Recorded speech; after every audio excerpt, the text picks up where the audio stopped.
अस्सलाम वालेकुम dear students. आज की इस वीडियो में हम यूनिट नंबर 9 फ़िज़िकल ऑप्टिक्स के जो कंसेप्चुअल क्वेश्चंस हैं फ़र्स्ट ईयर फ़िज़िक्स के, उनको हम डिस्कस करते हैं। साथ साथ डिस्कशन के अलावा जो आपके लिए जो नोट्स होंगे वो भी आप यहाँ से अपने लिए तैयार कर सकते हैं। काइंडली आपसे एक रिक्वेस्ट है कि चैनल को सब्सक्राइब कर दें ताकि आने वाली हर जो वीडियो है उसके नोटिफिकेशन भी आपको मिलते रहें और आपके नॉलेज में भी इजाफ़ा होता रहे और मेरी भी हौसला अफजाई होती रहे। तो चलिए स्टार्ट करते हैं क्वेश्चन नंबर 1 से। क्वेश्चन नंबर 1 है, a soap bubble looks black when burst why. एक जो साबुन से बना हुआ जो पानी का बुलबुला होता है वो जब फटने के करीब होता है या जब फटने लगता है तो उस वक्त हमें काला दिखाई देता है। तो ऐसा क्यों होता है? तो इसके आंसर में जो सबसे पहले लाइन है उसमें ये कहा जा रहा है कि जो सोप बबल होता है फटने से पहले हमें काला दिखाई देता है। उसकी जो बुनियादी वजह होती है वो होती है डिस्ट्रक्टिव इंटरफेरेंस, यानी कि डिस्ट्रक्टिव इंटरफेरेंस की वजह से वो हमें ऐसा दिखाई दे रहा होता है। अब इसके एक्सप्लेनेशन में चलते हैं कि डिस्ट्रक्टिव इंटरफेरेंस की वजह से ऐसा क्यों होता है। तो जो सोप बबल होता है, वो जो बुलबुला होता है, वो एक थिन फिल्म की तरह हमें, या थिन फिल्म जो पतली सी फिल्म होती है, बारीक सी परत होती है, बारीक सी जो झिल्ली होती है, उसकी तरह ये बिहेव करता है, उसकी तरह सा होता है ये। अब इसमें होता क्या है, इसमें लाइट की जो पार्शल रिफ्लेक्शन और ट्रांसमिशन होती है उसकी वजह से जो लाइट रेस के ऊपर पड़ती है उसका आधा हिस्सा इसके ऊपर वाली सतह से रिफ्लेक्ट होता है और उसका आधा हिस्सा जो है वो नीचे वाली सतह से रिफ्लेक्ट होता है। जो ही ये फटने के करीब होता है तो उस वक्त ये जो फिल्म होती है इसकी जो मोटाई होती है ये तकरीबन ज़ीरो के बराबर होती है, यानी कि ना होने के बराबर होती है, जिसकी वजह से इसकी ऊपर वाली सतह से जो लाइट की रे रिफ्लेक्ट हो रही होती है और जो नीचे वाली सतह से लाइट की रे रिफ्लेक्ट हो रही होती है उनके दरमियान जो पाथ डिफरेंस होता है वो बिल्कुल ज़ीरो होता है। अब जब ये दोनों रेज़ रिफ्लेक्ट होने के बाद आपस में जाकर मिलती हैं तो इनके मिलने की वजह से डिस्ट्रक्टिव इंटरफेरेंस होती है और वो एक दूसरे को कैंसिल कर देती हैं। जब ये एक दूसरे को कैंसिल कर देती हैं तो जो लाइट होती है वो ख़त्म हो जाती है और अंधेरा हो जाता है, जिसकी वजह से फटते वक्त जो सोप बबल होता है वो हमें काला दिखाई देता है। तो इसकी ये रीज़न होती है डिस्ट्रक्टिव इंटरफेरेंस। आई होप आपका जो कंसेप्ट है वो क्लियर हो गया होगा। उसके बाद क्वेश्चन नंबर 2 पे चलते हैं। ये हमारे पास क्वेश्चन नंबर 2 है, what is the difference between interference and diffraction. Interference और डायफ्रैक्शन के दरमियान जो फ़र्क है वो हमने बताना है। तो इनके दरमियान एक फ़र्क तो होता नहीं है, काफ़ी सारे फ़र्क होते हैं। तो इसके लिए हमने एक टेबल बनाया है और कहा है जी कि नीचे कुछ जो फ़र्क है इंटरफेरेंस और डायफ्रैक्शन में जो डिफरेंसेस हैं वो मेंशन किए गए हैं। जो पहला डिफरेंस है वो इंटरफेरेंस और डायफ्रैक्शन की डेफिनेशन है। इंटरफेरेंस क्या होती है कि जब दो वेव्स आपस में सुपरपोज करती हैं, आपस में मिलती हैं, तो उनके सुपरपोजिशन की वजह से जो इफ़ेक्ट प्रोड्यूस होता है, जो असर हासिल होता है, उसको कहा जाता है इंटरफेरेंस। लेकिन डायफ्रैक्शन में दो वेव्स नहीं होती लेकिन क्या होता है डायफ्रैक्शन में कि जो लाइट होती है वो किसी बहुत ही बारीक सी जो ओपनिंग होती है, बारीक सा जो सुराख होता है, उसमें से जब वो गुज़र रही होती है तो सुराख के किनारों से गुज़रने के बाद लाइट क्या होती है, फैलने लगती है सर्कल्स की सूरत में। तो ये जो लाइट की बेंडिंग होती है इसको कहा जाता है डायफ्रैक्शन। दूसरा जो फ़र्क है दोनों में, इंटरफेरेंस और डायफ्रैक्शन में, वो ये है कि इंटरफेरेंस हमेशा जो होती है वो कोरेंट वेव्स के दरमियान होती है। कोरेंट वेव्स कौन सी होती हैं? तो ऐसी वेव्स जिनकी फ्रिक्वेंसी, जिनकी वेवलेंथ, जिनका एम्पलीट्यूड और जो फेज़ होता है वो हमेशा कांस्टेंट रहता है, ऐसी वेव्स को कोरेंट वेव्स कहा जाता है और इनके दरमियान हमेशा इंटरफेरेंस होती है, यानी कि इनकी सुपरपोजिशन की वजह से इंटरफेरेंस होगी। डायफ्रैक्शन के लिए एक ही हमें ओपनिंग चाहिए या एक शार्प एज चाहिए, यानी कि तेज़ किनारा हमें चाहिए, जैसे कि चाकू होता है उसका आगे एक पतली सी नोक बनी होती है, तो वो अगर हमारे पास होगी, या बहुत ही छोटी सी ओपनिंग होगी, तंग सा सुराख होगा, उसमें से जब लाइट पास होगी बहुत ही छोटा होना चाहिए, जिसकी जो वेवलेंथ है वो लाइट की वेवलेंथ के बराबर होनी चाहिए या उसके कंपेरेबल होनी चाहिए, उस वक्त डायफ्रैक्शन होती है। तीसरे नंबर पर बैंड्स की बात होगी कि जो इंटरफेरेंस होती है उसमें जो हमें ब्राइट बैंड्स हासिल होते हैं उनकी इंटेंसिटी एक जैसी होती है, यानी सारे एक जैसे ही रोशन होते हैं, किसी में रोशनी की मकदार कम या ज़्यादा नहीं होती। लेकिन डायफ्रैक्शन में क्या होता है, जो ब्राइट बैंड्स होते हैं वो आहिस्ता आहिस्ता, सेंटर में सबसे ज़्यादा बैंड ब्राइट होगा, और जब साइडों में ब्राइट बैंड जाते जाते हैं तो उनकी इंटेंसिटी कम होती जाती है। चौथे नंबर पर जो फ्रिंज होते हैं वो इंटरफेरेंस में सब बराबर होते हैं, यानी जो डार्क और ब्राइट फ्रिंज बनते हैं, हल्के बनते हैं, चमकदार और स्याह, वो सब बराबर होते हैं लंबाई चौड़ाई में। लेकिन जो डायफ्रैक्शन है इसमें फ्रिंज जो हैं वो आपस में बराबर नहीं होते। उसके बाद थर्ड क्वेश्चन है, in a Michelson interferometer a second glass plate is also used by. पूछा जा रहा है कि माइकलसन इंटरफेरोमीटर जो होता है उसमें एक दूसरी ग्लास प्लेट भी इस्तेमाल की जाती है, उसको इस्तेमाल करने की क्या वजह होती है। आंसर पे चलते हैं, लेकिन उससे पहले देखें माइकलसन इंटरफेरोमीटर क्या होता है। तो ये एक ऐसा इंस्ट्रूमेंट होता है जो कि लाइट की वेवलेंथ को मेजर करने के लिए इस्तेमाल होता है। आंसर में हम लिखेंगे, in order to equalise the distance travelled by both rays a second glass plate is use in Michelson interferometer.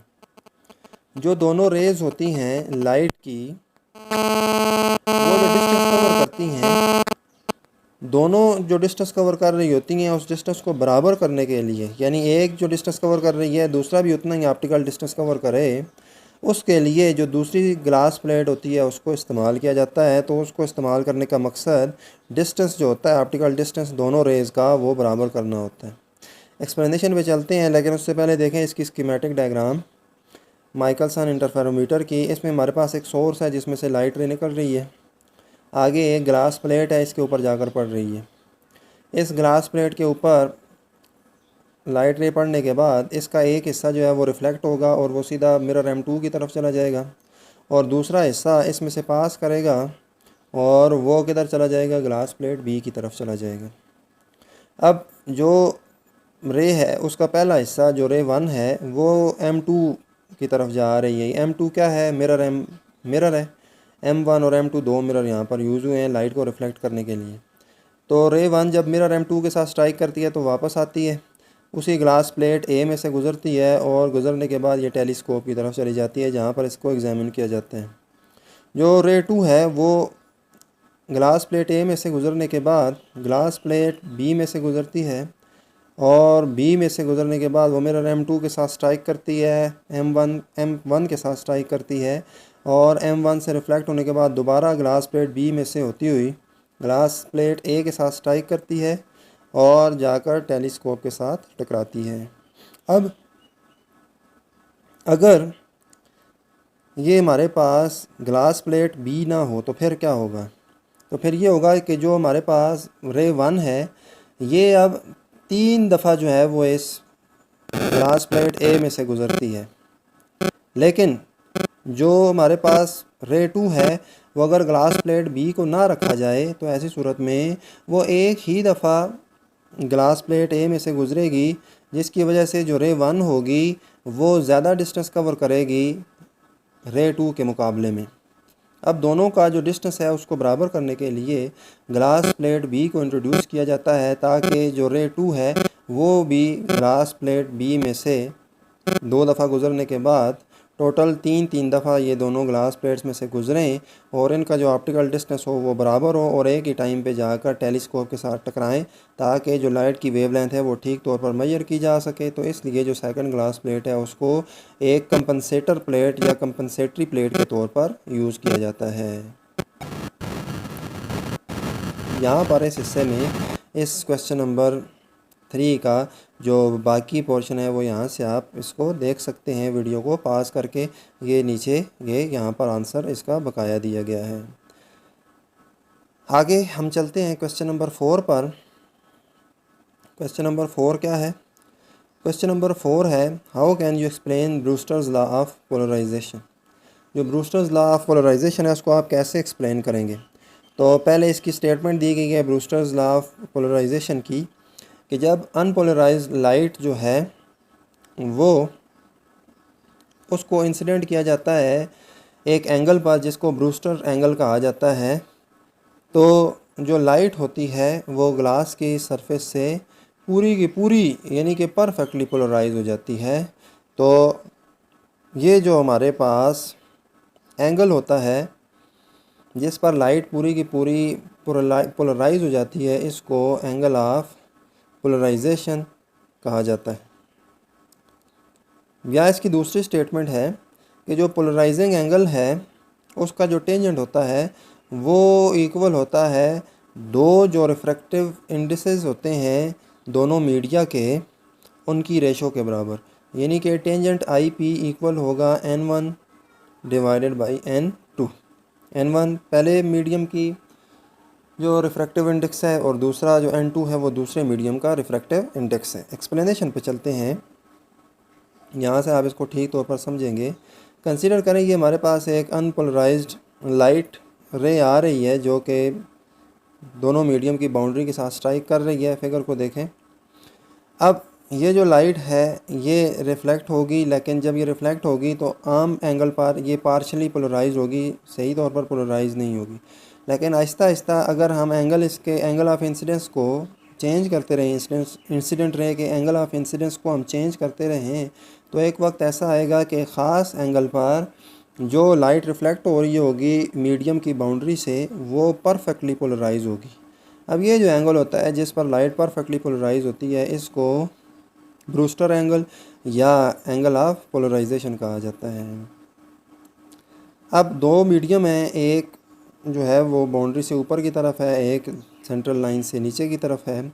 इन पर हम क्या करते हैं, स्नेल्स लॉ अप्लाई करते हैं। तो स्नेल्स लॉ क्या कहता है जी कि n1 sine of I P is equal to n2 sine of R. ये हमारे पास इक्वेशन नंबर 1 है। फिगर में देखें तो जो हमारे पास राइट साइड है, नीचे से ऊपर जो हमारे पास बना हुआ है ये नॉर्मल, इसके राइट साइड पे तो तीन एंगल हैं। एक है आई पी, एक है 90 डिग्री और एक है आर यानी कि एंगल ऑफ रिफ्रैक्शन। इन तीनों को जब हम सम करें तो ये 180 डिग्री के इक्वल आते हैं। इसका मतलब क्या हुआ कि यहाँ पर जो रे रिफ्लेक्ट हो रही है और जो रे रिफ्रैक्ट हो रही है, दोनों के दरमियान एंगल कितना बन रहा है, 90 डिग्री का। तो I P plus 90 plus angle of refraction ये तीनों 180 डिग्री के होंगे। तो आर की वैल्यू होगी 180 minus I P minus 90 degree. 180 minus 90 करेंगे तो आर आएगा 90 माइनस आई पी। ये होगी इक्वेशन नंबर 2। अब इस इक्वेशन नंबर 2 में आर की वैल्यू को इक्वेशन नंबर 1 में पुट करते हैं। Putting equation 2 in equation 1। So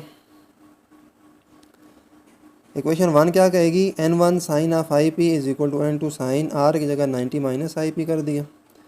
sine 90 minus I P जो होता है वो काज आई पी होता है, तो ये हो जाएगा n1 sine of I P is equal to n2 cos of I P. अब n1 और n2 को एक साइड पे करें, n1 divided by n2 divided by n1 is equal to sine of I P divide by cos of I P. तो tangent I P जो होगा वो n2 डिवाइड बाई n1 होगा। तो ये जो इक्वेशन होती है इसको ब्रूस्टर्स लॉ कहा जाता है। और आई होप आपको समझ आई होगी। मैंने कोशिश की है कि अच्छे से एक्सप्लेन कर दूं। उसके बाद हमारे पास क्वेश्चन नंबर 5 है, what is meant by path difference with reference to the interference of two waves. Path difference का क्या मतलब होता है, दो वेव्स के इंटरफेरेंस के हवाले से। तो हमने पाथ डिफरेंस के बारे में बताना है। तो पाथ डिफरेंस क्या होता है, डेफिनेशन देखें, इसकी आंसर में लिखी हुई है कि जो दो रेज़ हैं वो जो डिस्टेंस ट्रैवल करते हैं और स्क्रीन पर जाकर आपस में इंटरफेयर होते हैं, तो वो जो डिस्टेंस ट्रैवल कर रहे होते हैं उन दोनों के डिस्टेंस में जो डिफरेंस होता है, एक ज़्यादा डिस्टेंस ट्रैवल करता है, दूसरा कम डिस्टेंस ट्रैवल करता है, तो जितना डिफरेंस होगा दोनों के ट्रैवल डिस्टेंस में वो दोनों का क्या कहलाता है, पाथ डिफरेंस। यहाँ पर देखें हमारे पास दो रेज़ हैं, एक रे 1 है फिगर में देखें और एक रे 2 है। दोनों जो हैं वो स्लेट ए और स्लेट बी में से निकल रही हैं और जाकर स्क्रीन के ऊपर आपस में मिल रही हैं। अब हमें नज़र आ रहा है कि रे 2 जो है वो रे 1 के मुकाबले में ज़्यादा डिस्टेंस कवर कर रही है पॉइंट पी पर पहुंचने के लिए। अब वो कितना डिस्टेंस ज़्यादा ट्रैवल कर रही है, उसके लिए हम क्या करते हैं कि पॉइंट ए से पॉइंट सी के ऊपर हम एक परपेंडिकुलर ड्रा करते हैं। परपेंडिकुलर जब हम ड्रा करते हैं तो हमारे पास एक ट्रायंगल बन जाती है, ट्रायंगल ए बी सी। इस ट्रायंगल ए बी सी में देखें तो ये जो बी सी है डिस्टेंस रे 2 का, ये रे 2 रे 1 के मुकाबले में ज़्यादा डिस्टेंस कवर कर रही है बी सी, और ये चूँकि ज़्यादा डिस्टेंस कवर कर रही है रे 1 के मुकाबले में रे 2 कितना है बी सी, तो यही इसका क्या कहलाएगा, यही इसका कहलाएगा पाथ डिफरेंस। तो बी सी को हम देखते हैं कि किसकी इक्वल होती है। तो ट्रायंगल ए बी सी में देखें तो हमारे पास ये एक राइट एंगल ट्रायंगल बनती है, ट्रायंगल ए बी सी। इसमें साइन थीटा जो होगा वो इक्वल होगा परपेंडिकुलर डिवाइडेड बाई बेस, तो B c divided by a b, sine theta equal होगा b c divided by a b. अब ए बी को देखें तो ए बी दोनों स्लेट्स के दरमियान डिस्टेंस है, यानी स्लेट सेपरेशन है। दोनों स्लेट्स के दरमियान जो डिस्टेंस है वो डी के इक्वल है, तो हम ए बी की जगह डी लगा देते हैं। तो आर में लिखते हैं B C is equal to A B multiplied by sine theta. Sine theta को एक साइड पे ले गए, ए बी को एक साइड पे कर, बी सी को एक साइड पे कर दिया। तो B C is equal to A B की जगह हमने डी साइन थीटा लगा दिया, क्योंकि ए बी डी के इक्वल है और ये डी जो है वो सेपरेशन ऑफ स्लेट्स है। तो इस तरह हमने बी सी जो हमारे पास पाथ डिफरेंस है उसकी वैल्यू निकाल दी, और वो किसके इक्वल आता है, डी साइन ऑफ थीटा के। उसके बाद हमारे पास क्या है जी, क्वेश्चन नंबर 6 है, Why it is not possible to see the interference where the light beams from the headlamps of a car overlap। कहा जा रहा है कि जब एक कार के जो हेडलैम्प्स होते हैं उनमें से निकलने वाली जो लाइट बीम्स होते हैं वो आपस में जाकर मिलते हैं, तो हमें वहाँ पर इंटरफेरेंस क्यों नज़र नहीं आती। यानी कि गाड़ी के जो दोनों हेडलैम्प्स हैं, आगे वाली जो बत्तियाँ हैं उनमें से रोशनी निकलती है और वो रोशनी जाकर आगे आपस में मिलती है, तो इंटरफेरेंस वहाँ पर हमें क्यों नज़र नहीं आती, हमें ब्राइट और डार्क फ्रिंज नज़र क्यों नहीं आ रहे होते आगे। तो उसकी वजह क्या है, तो उसकी वजह यह है कि इंटरफेरेंस के लिए कुछ शराइत होती हैं। कौन कौन सी शराइत होती हैं, पहली शर्त यह है कि लाइट मोनोक्रोमेटिक होनी चाहिए, यानी कि एक ही वेवलेंथ की हामिल होनी चाहिए, एक से ज़्यादा वेवलेंथ नहीं होनी चाहिए। दूसरे नंबर पर सोर्स जो है वो कोहेरेंट वेव्स प्रोड्यूस करे, यानी कि जो वेव्स आकर आपस में इंटरफेयर कर रही हैं उनकी फ्रिक्वेंसी, उनका एम्पलीट्यूड, उनकी वेवलेंथ सब एक जैसी होनी चाहिए। और तीसरी शर्त यह है कि जो दोनों वेव्स हैं जिन्होंने इंटरफेरेंस करनी है उनके दरमियान फेज़ रिलेशन कांस्टेंट होना चाहिए। तो चूँकि ये जो कंडीशंस हैं ये गाड़ी के हेडलाइट्स के केस में पूरी होना मुमकिन नहीं होता, क्योंकि लाइट भी मोनोक्रोमेटिक नहीं होती, फेज़ भी कांस्टेंट नहीं होता, रैंडम फेजेस होते हैं, जिसकी वजह से जो इंटरफेरेंस होती है लाइट बीम्स की वो हम देख नहीं सकते, वो इंटरफेरेंस नहीं हो रही होती। क्वेश्चन नंबर 7 है, A telephone pole casts a clear shadow in the light from a distant headlamp of a car, but no such effect is noticed for the sound from the car horn. Why?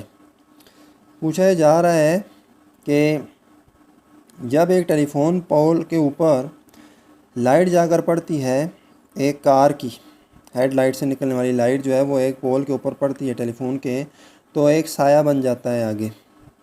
लेकिन जब गाड़ी के horn से निकलने वाली आवाज़ जाकर उसके साथ टकराती है तो साया नहीं बनता। तो ऐसा क्यों होता है, तो इसकी वजह जानते हैं। तो इसकी वजह यह है कि साउंड और लाइट दोनों वेव्स होती हैं, लेकिन इनकी वेवलेंथ में फ़र्क होता है। साउंड वेव्स की वेवलेंथ जो होती है वो ज़्यादा होती है, जबकि लाइट वेव की जो वेवलेंथ होती है वो बहुत ही कम होती है, यानी साउंड वेव्स के मुकाबले में लाइट वेव्स की वेवलेंथ बहुत ही कम होती है। अब साउंड वेव्स की जो वेवलेंथ है वो ज़्यादा होने की वजह से क्या होता है कि जो ही साउंड वेव्स किसी भी चीज़ के साथ टकराती हैं और आगे जाने के लिए उनको रास्ता नहीं मिलता तो वो बैंड हो जाती हैं, उस साइड चीज़ के अक्रॉस वो बैंड हो जाती हैं। यानी अब साउंड वेव्स जाकर टेलीफोन पोल के साथ जाकर स्ट्राइक करेंगी, अब आगे उनको जाने का पोल से तो रास्ता नहीं मिलेगा, तो वो उसकी साइडों से बैंड होकर आगे गुजर जाएंगी, जिसकी वजह से साया नहीं बनेगा। लेकिन लाइट वेव्स जो होती हैं वो उनकी वेवलेंथ बहुत ही स्मॉल होती है और वो उसी सूरत में बैंड होती हैं, उसी सूरत में वो डायफ्रैक्ट होती हैं जब जो ओपनिंग होगी, जो सुराख होगा, जो आगे बहुत ही शार्प एज होगा, तो उसका साइज़ बहुत ही कम होगा। ओपनिंग का साइज़ बहुत ही स्मॉल होना चाहिए, यानी कि लाइट वेव्स के जो वेवलेंथ है उसके तकरीबन बराबर होना चाहिए। ऐसी सूरत में लाइट वेव्स बैंड होती हैं। लेकिन अब चूँकि टेलीफोन पोल है उसका साइज़ बहुत ज़्यादा है, उसके साथ लाइट वेव्स जब जाकर स्ट्राइक करती हैं, टकराती हैं, तो वो बैंड नहीं हो पाती और वो वहीं पर स्टॉप हो जाती हैं और वो उसकी साइडों से डायफ्रैक्ट होकर आगे नहीं गुजरती, जिसकी वजह से आगे वाला जो हिस्सा होता है वहाँ पर उस पोल का साया बन जाता है। आई होप आपको बात क्लियर हो गई होगी। डायफ्रैक्शन ना होने की वजह से ऐसा होता है। क्वेश्चन नंबर 8 है, why it is not possible to obtain the diffraction of X rays by Young's double slit experiment. Young's double slit experiment की से हम एक्सरेज को डायफ्रैक्ट क्यों नहीं करवा सकते, या एक्सरेज की डायफ्रैक्शन जो है वो हम यंग्स डबल स्लिट एक्सपेरिमेंट के थ्रू नहीं कर सकते, इसकी वजह क्या है। अब यंग्स डबल स्लिट एक्सपेरिमेंट क्या है, तो यंग्स डबल स्लिट एक्सपेरिमेंट में हमारे पास 2 स्लिट्स होती हैं। उनमें से शुरू में एक लाइट की रे को गुजारा जाता है। वो जब इन दोनों स्लिट्स में से गुजरती है तो आगे उसके 2 हिस्से हो जाते हैं। वो दोनों हिस्से जो होते हैं उनका जो फेज़ होता है या फेज़ डिफरेंस होता है वो एक जैसा होता है, वो एक दूसरे से कोरेंट होती हैं, जिसकी वजह से हमें इंटरफेरेंस हासिल हो जाती है। लेकिन इनकी इंटरफेरेंस हमें उसी सूरत में हासिल हो सकती है किसी भी वेव्स की, जब जो स्लेट का जो साइज़ है, यानी स्लेट की जो ओपनिंग है उसका जो साइज़ है वो लाइट की वेवलेंथ के बराबर हो। अब एक्सरेज के केस में क्या होता है, एक्सरेज की जो वेवलेंथ होती है वो बहुत ही कम होती है और उसकी जो रेंज होती है वो 0.01 से लेकर 10 नैनोमीटर तक होती है, और ये विजिबल लाइट के मुकाबले में बहुत ही कम होती है।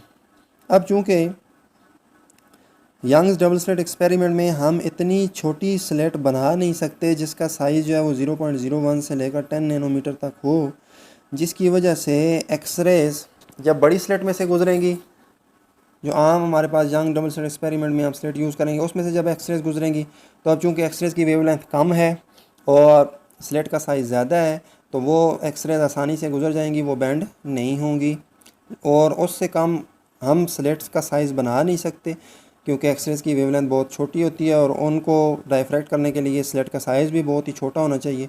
तो चूँकि हम इतना छोटी स्लेट्स बना नहीं सकते जिनका साइज़ इतना हो जितना हमारे पास एक्सरेज की वेवलेंथ का साइज़ है, जिसकी वजह से जो एक्सरेज हैं वो डायफ्रैक्ट नहीं हो सकती यंग्स डबल स्लिट एक्सपेरिमेंट के थ्रू। एक्सरेज को डायफ्रैक्ट करने के लिए क्या किया जाता है, उनको क्रिस्टल्स में से गुजारा जाता है। जैसे कि हमारे पास सोडियम क्लोराइड का क्रिस्टल हो, उसमें से जब एक्सरेज को पास किया जाता है तो वो डायफ्रैक्ट होती हैं, क्योंकि ये जो क्रिस्टल्स होते हैं इनके दरमियान जो एटम्स होते हैं या क्रिस्टल लेटस होते हैं, उनके दरमियान जो साइज़ होता है वो तकरीबन एक्सरेज की वेवलेंथ के बराबर होता है। तो जब इनमें से एक्सरे को गुजारा जाता है तो वो डायफ्रैक्ट हो सकती हैं, लेकिन यंग्स डबल स्लिट एक्सपेरिमेंट के थ्रू हम एक्सरे की डायफ्रैक्शन ऑब्टेन नहीं कर सकते। क्वेश्चन नंबर 9 है, can we apply Huygens principle to radar waves. क्या हम हाइजेंस प्रिंसिपल रडार वेव पर अप्लाई कर सकते हैं, तो आंसर है हाँ जी, अप्लाई कर सकते हैं। रडार के कम्युनिकेशन सिस्टम को हम समझते हैं। जो रडार सिस्टम होता है ये एक ट्रांसमीटर पर और एक रिसीवर पर मुश्तमिल होता है। ट्रांसमीटर इलेक्ट्रोमैग्नेटिक वेव्स को हवा में भेजता है। अब ये जो इलेक्ट्रोमैग्नेटिक वेव्स होती हैं ये जब किसी भी चीज़ के साथ टकराती हैं, टारगेट के साथ, जैसे कि हवाई जहाज़ है उसके साथ टकराती हैं, तो टकराने के बाद ये स्कैटर हो जाती हैं। स्कैटर होने के बाद कुछ वेव्स जो हैं वो रिफ्लेक्ट होती हैं और वो आकर रिसीवर उनको क्या कर देता है, रिसीव कर देता है। जब रिसीवर इन वेव्स को रिसीव करता है तो आगे जो रडार सिस्टम होता है ये इनको अब स्टडी करता है और इनके बारे में हमें बताता है कि ये कितनी देर में रिफ्लेक्ट हो रही हैं। ये जो रिफ्लेक्टेड वेव्स का टाइम होता है ये हमें बताता है कि जो टारगेट का डिस्टेंस है वो हमसे कितना है। इनकी जो फ्रिक्वेंसी होती है वो हमें बताती है कि आया कि टारगेट हमारे तरफ आ रहा है या हमसे दूर जा रहा है। तो इस तरह हम टारगेट के बारे में पता कर सकते हैं। अब हाइजेंस प्रिंसिपल हमें क्या कहता है कि रडार वेव्स के ऊपर हर जो पॉइंट होता है वो सेकेंडरी वेवलेट्स का एक सोर्स होता है, यानी उससे जो नई वेव्स हैं वो प्रोड्यूस हो रही होती हैं। तो हम जो वेव फ्रंट हैं रडार वेव्स के वो हम फाइंड कर सकते हैं जूँ जूँ वो हवा में मूव करती रहेगी या मुख्तलिफ रीजन में मूव करती रहेगी। तो इससे हमें ये पता चलता है कि हम हाइजेंस प्रिंसिपल को रडार वेव्स के ऊपर अप्लाई कर सकते हैं। क्वेश्चन नंबर 10 है, how would you justify that light waves are transfers. आप कैसे बताएंगे कि जो लाइट वेव्स होती हैं वो ट्रांसवर्स वेव्स होती हैं। तो इसका आंसर ये है कि जो ट्रांसवर्स वेव्स होती हैं उनके पहले बारे में समझे कि ट्रांसवर्स वेव्स होती कौन सी हैं। तो ऐसी वेव्स जिनमें जो पार्टिकल्स होते हैं मीडियम के वो वेव्स की डायरेक्शन के परपेंडिकुलर मूव करते रहते हैं, ऐसी वेव्स को कहा जाता है ट्रांसवर्स वेव। जैसे कि वाटर वेव्स हैं, ये भी ट्रांसवर्स वेव्स हैं। अब ट्रांसवर्स वेव को प्रूव करने के लिए जो फिनोमेना हमें चाहिए होता है वो पोलराइजेशन होता है। और वो किसकी पोलराइजेशन होता है? लाइट की पोलराइजेशन। यानी हमें जिस चीज़ से पता चलेगा कि लाइट वेव्स जो होती हैं वो ट्रांसवर्स वेव्स होती हैं, वो जो फिनोमेना होता है उसको पोलराइजेशन ऑफ लाइट कहा जाता है। अब पोलराइजेशन ऑफ लाइट क्या होता है? तो लाइट वेव्स जो होती हैं उनमें जो एटम्स होते हैं वो मुख्तलिफ डायरेक्शंस में क्या कर रहे होते हैं जी? वाइब्रेट कर रहे होते हैं। प्रोड्यूस कैसे होती हैं लाइट वेव्स? तो लाइट वेव्स में दो कंपोनेंट होते हैं, एक इलेक्ट्रिक और दूसरा मैग्नेटिक कंपोनेंट, जो कि एक दूसरे के परपेंडिकुलर होते हैं। और जो लाइट वेव ट्रैवल कर रही होती है उसकी डायरेक्शन के भी ये दोनों क्या होते हैं? परपेंडिकुलर होती हैं।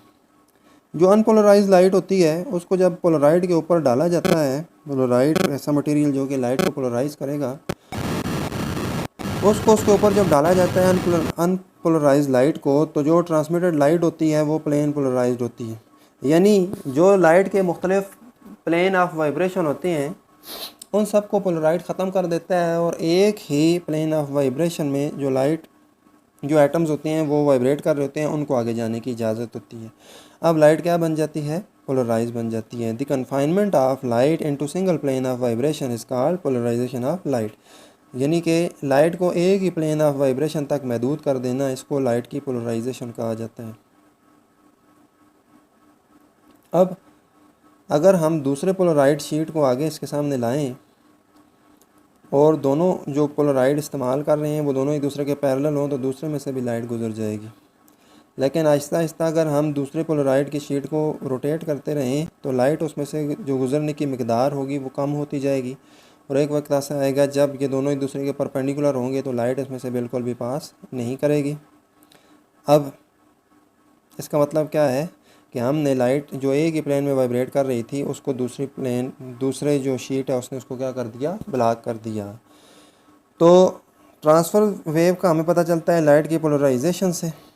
तो अब चूँकि लाइट वेव्स में पोलराइजेशन होती है, लॉन्जिट्यूडनल वेव्स जो होती हैं वो पोलराइजेशन उनमें नहीं हो सकती, तो इससे हम ये कह सकते हैं कि जो लाइट वेव्स होती हैं वो ट्रांसवर्स वेव्स होती हैं। तो ये थे हमारे पास यूनिट नंबर 9 ज्योमेट्रिकल ऑप्टिक्स के कंसेप्चुअल क्वेश्चन। आई होप यहाँ से इस वीडियो से आपके एक तो नोट्स भी तैयार होंगे और साथ साथ में आपके जो कंसेप्ट्स हैं वो भी क्लियर होंगे। काइंडली चैनल को सब्सक्राइब कर दें। टेक केयर एंड अल्लाह हाफिज़।